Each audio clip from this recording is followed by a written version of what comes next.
Hey, what's going on, everybody? Welcome to episode number 128. I think that's what it is. 128 of Mirrorless Minutes. I'm Jamie McDonald. Hey, and I'm Mike Baining. That's Look right. at that. How about that for a rehearsal? Woo! We literally just thought of that about 30 seconds ago. Now you're seeing all the smoke and mirrors we've got. It's everything. That's all we could come up with. So it's funny. Right off the bat, Bob Panic says, I bet we hear about the EM5 Mark III tonight. Maybe. That's what we hear about tonight. Actually, that probably is what we're going to talk a lot about tonight. But I will kind of lead off with the fact that I received the camera on Monday evening and really haven't put a lot of time into the camera yet. Just haven't had the schedule hasn't been allowing that, and the weather hasn't really been conducive to what I want to shoot. Mm-hmm. So I have a couple of images to share with it. I will be doing a lot.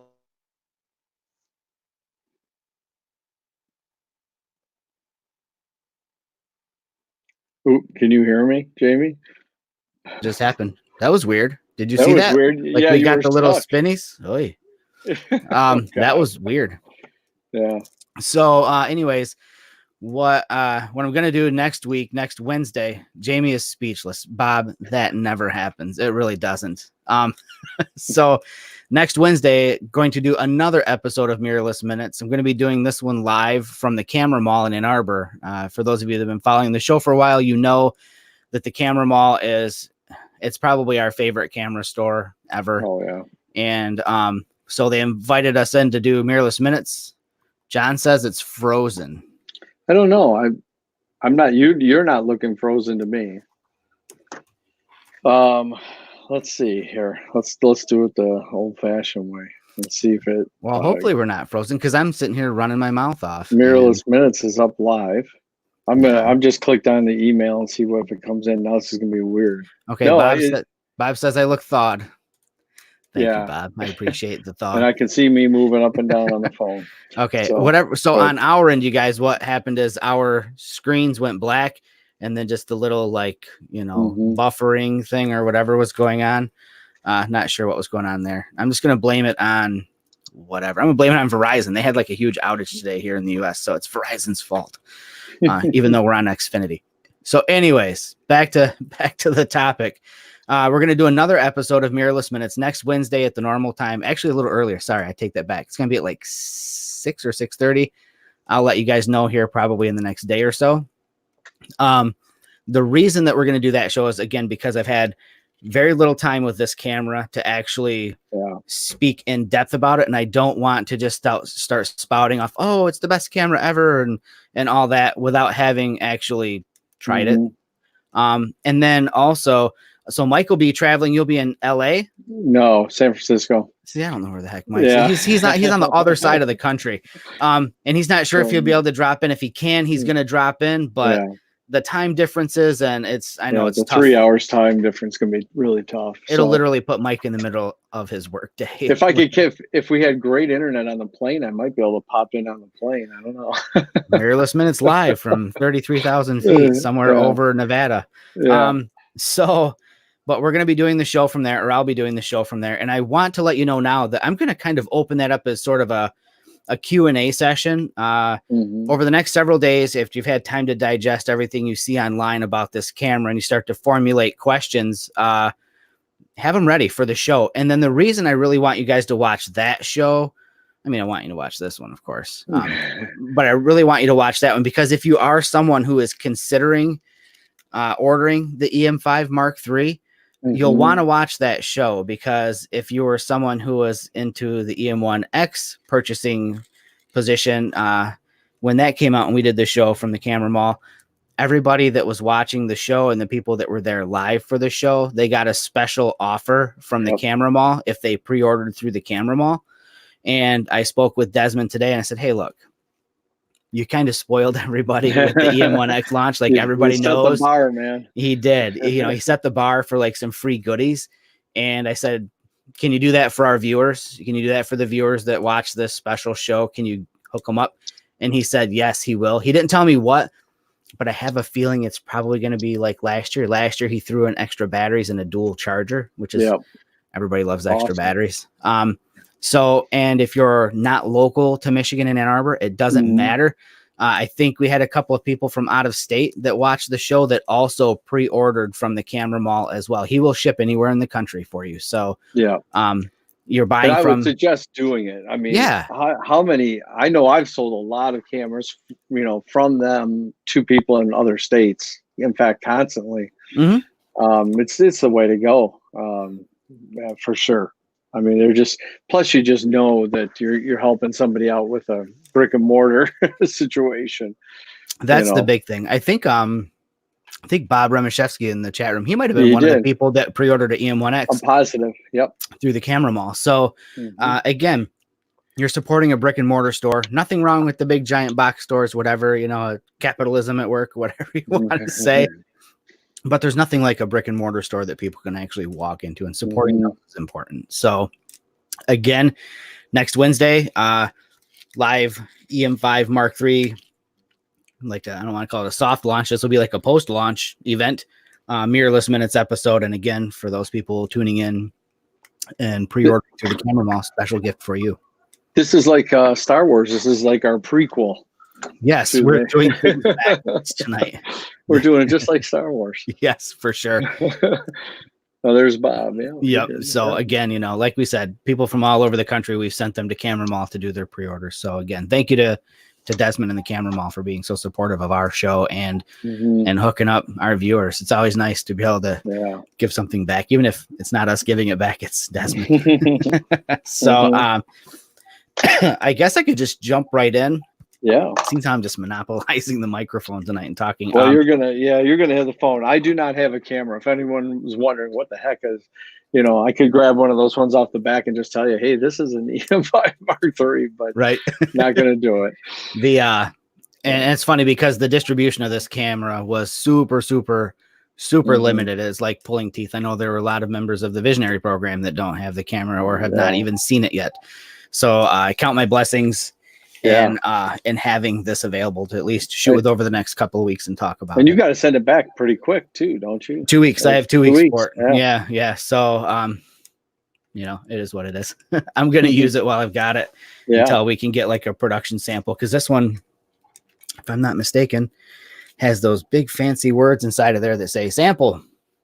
Yep. So again, it's not like a full production version. It's like an initial production release model. So I'll just jump right in. I have a couple of photos to share that, again, I haven't had really time or, in all honesty, conditions that I wanted to shoot in that motivated me to shoot. So just a few photos. But I do have on my screen, excuse me, I've got a comparison chart. And do you think Olympus would mind if I shared this? It doesn't say confidential anywhere on the document. So I'm going to share it. It's the one that I got in front of me here. Yeah.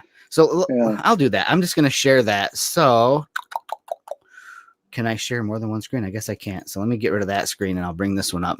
I had my images pre-queued up. Okay. So here, I'll bring up, so this is the comparison chart. And what I did is I just took a second to highlight things that that kind of stood out to me, things that matter to me as far as how I shoot. I'm looking at my highlights, Jamie, and seeing if they match Jamie's highlights. Right, so far, we're 2 for 2. You can't cheat on my test, Mike. You can't cheat on my test. So again, some of the things that stood out to me, we've got a megapixel bump, which is always good. I'm always appreciative of having just a little bit more leeway to work with and the image size. I mean, I don't crop a whole lot in what I do, but if I do need to crop in, just having, a few more megapixels is always kind of a nice thing. One of the bigger ones, though, is that it's got phase detection and contrast detection autofocus. So that means much snappier autofocus, better autofocus in what I would consider like more adverse conditions or tricky conditions like photographing birds, things in motion. That'll help with that. I'm looking forward to, hopefully, if I can squeeze it in before it has to go back, I'd like to get this out and take some photos of my nephew playing football. The EM1X is a monster at doing that. But it'd be kind of cool to see if this camera, which is at the lower end of their high-end lineup, to see how well it fares at sports. I'd be really curious about that. And you notice that there's a 40 focus point increase in the number of focus points on this camera versus the EM5 Mark II also. Again, just allowing you, I think, a little more freedom. Again, photographing birds or photographing sports, as things move further through the frame, you just got more ability to stay locked on with focus. Another thing, again, these are all things that just kind of stood out to me for how I shoot. There are going to be other things for other people that matter more, probably. So the low ISO, so it has a lower ISO, so you go down to roughly 64 versus the low ISO before, which was I think 100. Yeah, it says 100 for the original EM5 Mark II. Comes in handy when you're trying to slow down the water, for the longer exposures, or if you're going to shoot more wide open with some of the 1.2 glass. Although I just cheat and I end up going to the electronic shutter where I've got that insane shutter speed. That's kind of how I get around it. Plus, it's good for live composite if you're trying to shoot it still when it's getting at dusk time. Dude, great point. Great time, to get that down all the time. Yeah, I've never done that. You know what? And that's so stupid of me. I should have thought about that a long time ago. That's a great way to use it. Yeah. Art filters. I still like the art filters. I don't care what people say. They're fun, and fun matters in photography. The minute the fun is gone, you might as well just take up crossword puzzles or something. Yeah. So there's a new art filter called Instant Film. And I probably should, while I'm running my mouth, or maybe I can get you to talk for a minute, just move over the photo I took of myself right when I was, just before I was talking to Mike, where I used that. Yeah, you can use it. Yeah, go ahead and do that. Well, and then a couple of things. I'm looking at Jamie's highlights. I know the one thing that color creator, I use that color creator a lot. Yeah. And I remember trying to help somebody on a workshop, and they had an EM5 Mark II, and I couldn't find the color creator. I thought I was going nuts. Now I realize it probably wasn't there. So I feel a lot better now. But the color creator is a lot of fun, especially at sunrise or sunset, to change the sky colors and that. So that's nice that it definitely has that. Fisheye compensation, I tend to use that here and there. So I think that's cool. So that one that is that photo you took with the Instant Film art filter? Yeah. Oh, okay. The last thing on my list, though, before I close this out, is the USB charging. Yep, I got that too. Having that now on the EM1X, oh my gosh, man, it's a game changer. So I've got that's sitting up here somewhere. So I've got a couple of battery banks that have power distribution, so that just detects what kind of voltage your device needs, and then it supplies the appropriate, probably amperage is my guess. So what's cool is I can use that to charge my laptop. I can use it to charge my phone, and now I can use it to charge my camera, which is super cool. And I've been doing that with the EM1X a lot. And now I can do it with this camera too, which will be like more of a daily kind of get up and go camera. Because I won't worry about things like a grip and stuff like that with this camera. Which is another topic that we can probably talk about at some point in time is the grip. Sure. Absolutely. But let me pull up that. Pull that up. I'm gonna step away for a second. My dog is going berserk. I got to figure out what's going on. Oh no! Intruder alert. Yeah. No problem. Right. Yep. So I'm gonna add this picture of me here and just kind of waste a couple of seconds, and then I'll. He literally just shut it all down. Okay. So maybe I'll just go through my image share for the night while he's gone. You missed out, Mike. So let me just get this rolling here. So here, let me answer a couple of questions if there's any major improvements from the Pen F. Image stabilization for sure is a big one. So to answer Mike, are you looking at maybe thinking of this as the replacement for your pen, as a kind of just throw it in the bag and just go anywhere kind of a camera? Because that's kind of how I see it. And the reason I see it that way for me is that you're at about the same size. You have better image stabilization. You also have weather sealing, which this is the first IPX rated camera from Olympus. I think I'm trying to remember if the EM1X got an IP rating or not, but this one does. So for those not familiar, everybody knows that Olympus's weather sealed cameras they're crazy good, but they've never officially had an IP rating or an ingress protection rating. So there was never a standard by which they were officially tested against. I mean, everybody knew you could be out in the rain. They've probably seen Chris Gampett at the Photographer with his famous, I'm just going to clean my camera in the kitchen sink while I do dishes, like those kinds of things.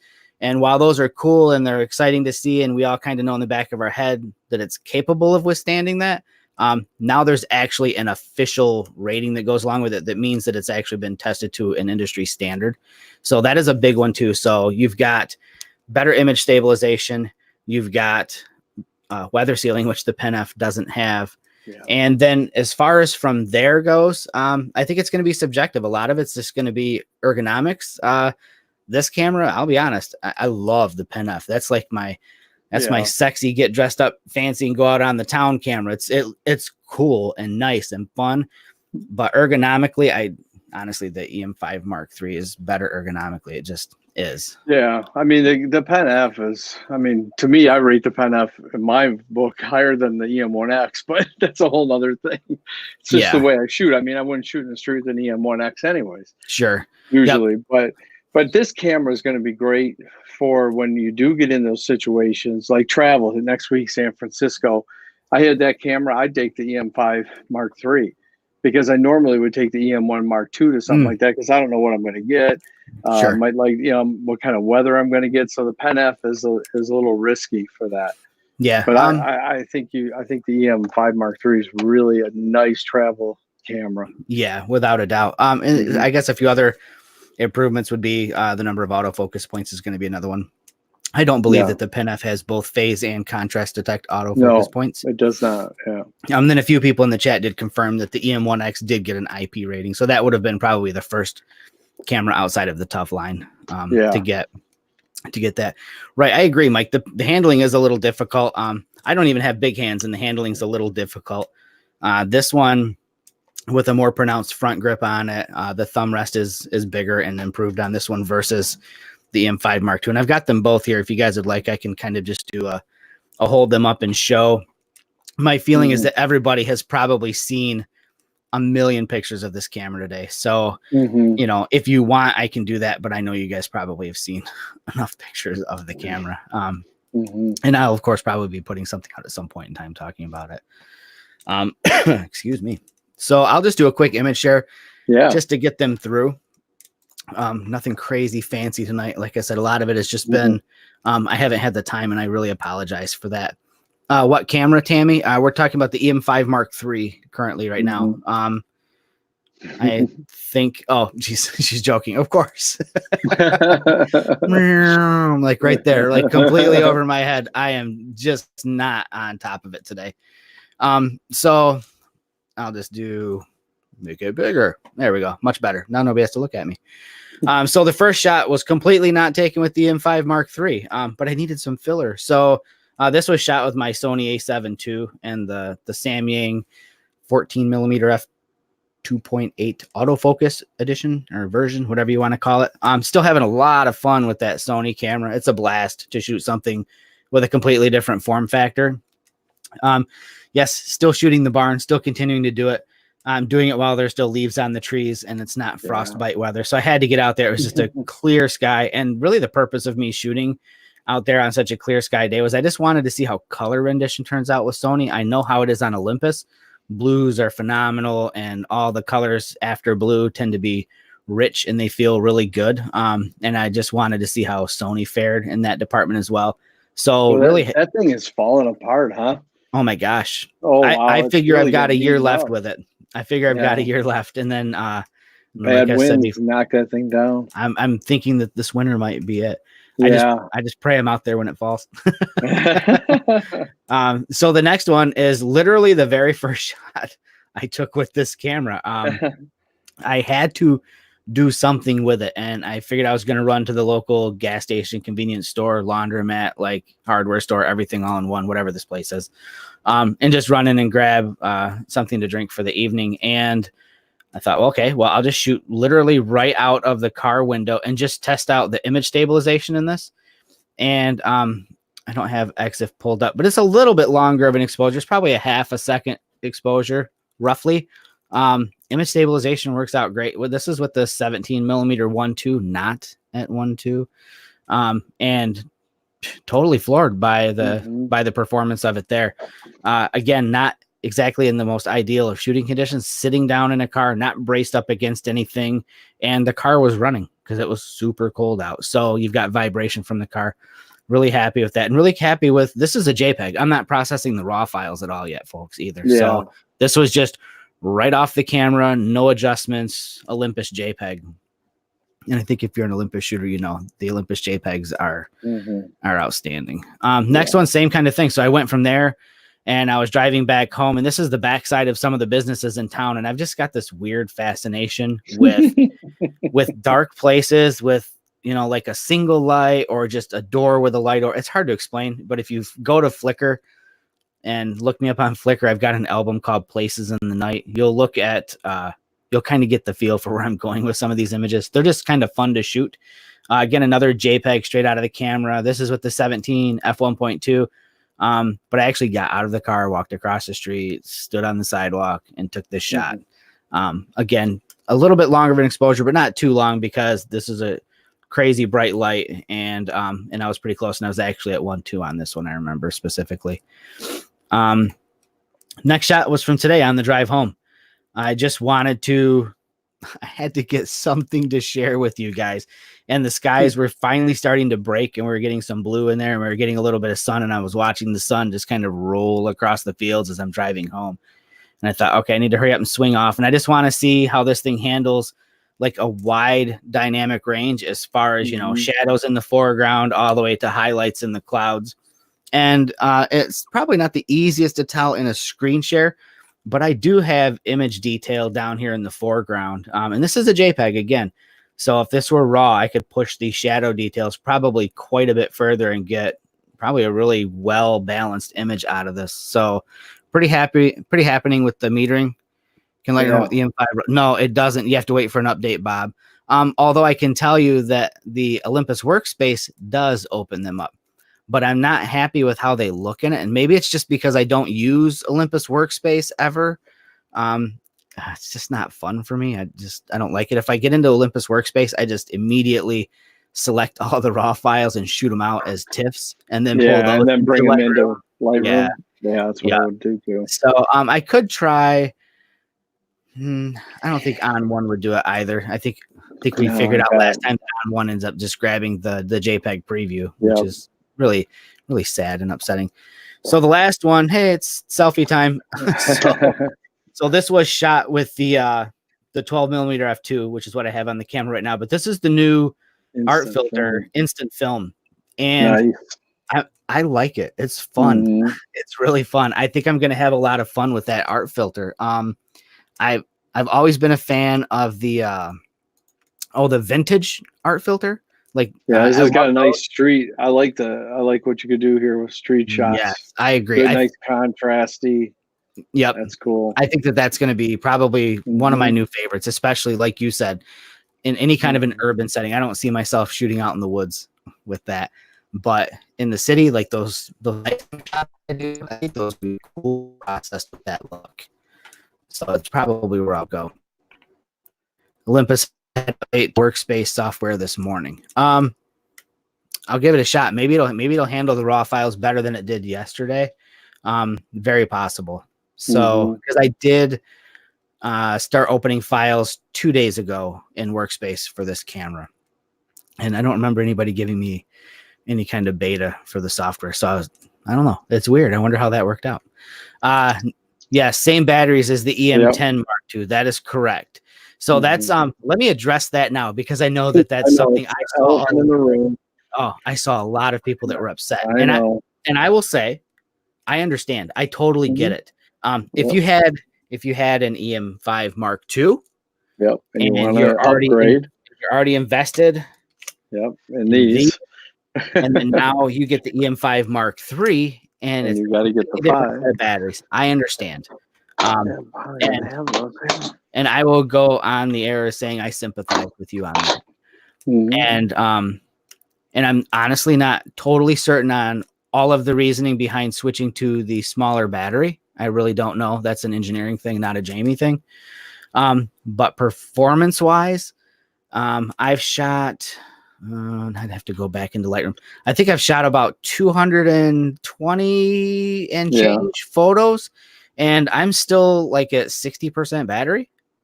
Well, I will tell you that if you look at the weight, they reduced the weight from the 2 by 50 grams. So, I mean, whatever they put in there, I'm sure is extra added weight and probably reducing that battery size. Got it to even be less than the Mark II. And I'll be honest, I don't know if some of it had to do with the way they reconfigured dials and everything. Yeah, that could be too.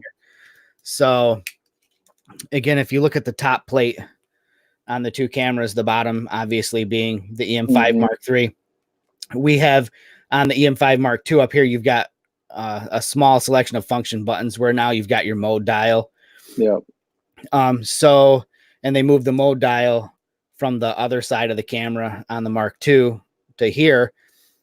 And then now we've also got this top plate on off switch that is very reminiscent of what you find on EM1 Mark II, the EM1X. Yep. You know, we've got some selectivity up there of different functions. So I just have a feeling that electronics got jockeyed around and it just didn't make sense to keep the same size. And I don't think they could do it with new electronics and then the same battery. So with that being said, I think I made a post or a comment today. Somebody had mentioned the battery and I mentioned or responded back saying that I don't know what changes they've done as far as software and things go in the camera, but the power management is really good.